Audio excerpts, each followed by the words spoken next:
নমস্কার, আপনার প্রিয় রান্নাঘরে সবাইকে স্বাগত। আশা করি আপনারা ভালো আছেন। আমি আজ আবারও আপনার সামনে নতুন একটি রেসিপি নিয়ে চলে এসেছি। সেটা হলো পেঁপের শাক।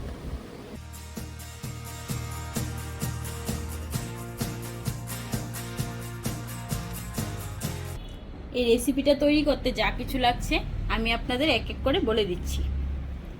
এখানে বড় সাইজের দুটো পেঁপে নিয়ে নিয়েছি কাটার দিয়ে ঘষে। নারকেল কুড়ুনো, এখানে 3টে আলু ছোট ছোট করে কেটে সিদ্ধ করে নিয়ে নিয়েছি। সরিষার তেল, কিছু বাদাম, ঘি, ফোড়নের জন্য মশলা নিয়ে নিয়েছি তেজপাতা, শুকনো লঙ্কা আর কিছু মেথি আর অল্প গুয়া মসুরি।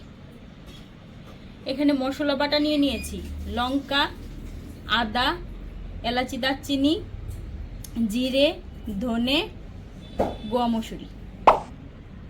এখানে লবণ নিয়ে নিয়েছি, হলুদ আর চিনি।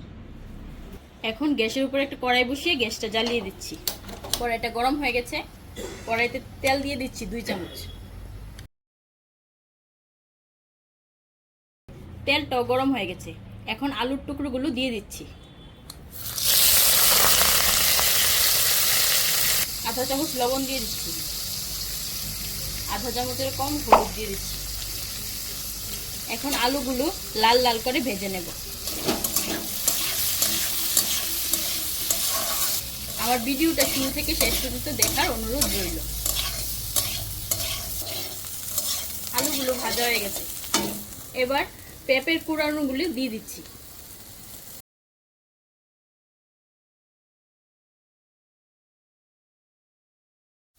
এক চামচ লবণ দিয়ে দিচ্ছি, আধা চামচ হলুদ দিয়ে দিচ্ছি।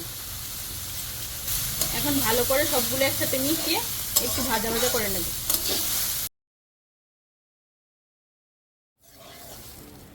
আমার এই রেসিপিটা আপনাদের ভালো লেগে থাকলে কমেন্ট করে অবশ্যই জানাবেন এবং আমার ভিডিওটাকে লাইক ও শেয়ার করে দেবেন।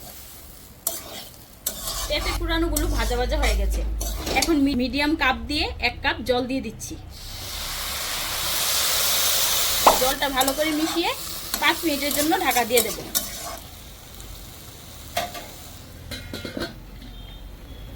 5 মিনিট হয়ে গেছে, এখন ঢাকাটা উঠিয়ে নিচ্ছি।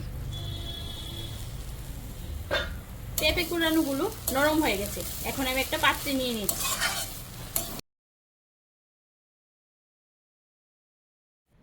আবারও কড়াইতে তেল দিয়ে দিচ্ছি 3 চামচ। তেলটা গরম হয়ে গেছে, এখন ফোড়নটা দিয়ে দিচ্ছি।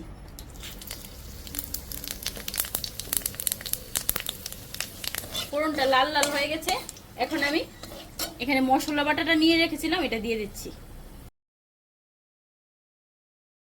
3 চামচের মতো মশলা বাটা। মশলা বাটার বাটিটা ধুয়ে একটু জল দিয়ে দিচ্ছি, যাতে মশলাটা পুড়ে না যায়। এখন মশলাটা 2-3 মিনিট ধরে কষিয়ে নেব। মশলাটা কষানো হয়ে গেছে, এখন এখানে নারকেল কুড়োনোগুলো নিয়ে রেখেছি, এগুলো দিয়ে দিচ্ছি। এগুলো মশলার সাথে 2 মিনিট ধরে কষিয়ে নেব।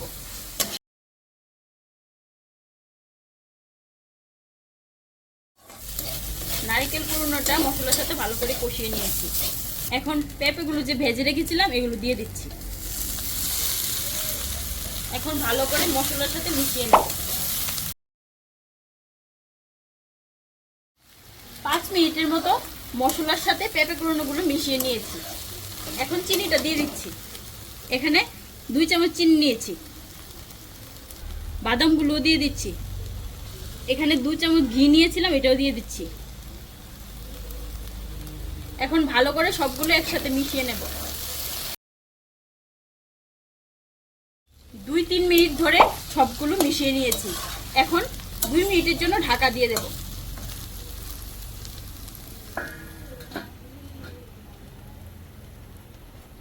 2 মিনিট হয়ে গেল, এখন ঢাকাটা উঠিয়ে নিচ্ছি।